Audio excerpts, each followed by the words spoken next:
follow through and overlapping action.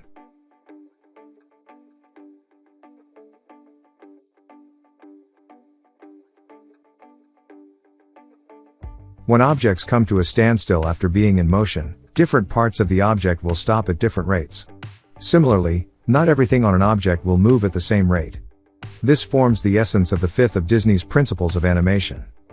If your character is running across the scene, their arms and legs may be moving at a different rate from their head. This is overlapping action. Likewise, when they stop running, their hair will likely continue to move for a few frames before coming to rest. This is follow through. These are important principles to understand if you want your animation to flow realistically. In this video, the letter I enters in speed, which is why the top part of the letter and the circle above the letter I stretches and overlaps the bottom part in the movement. This means that both the parts are not on the same place at the same time.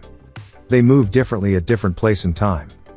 Similarly, when the letter I stops, the dot above it still continues to move ahead before it comes to its desired position, which is above the letter.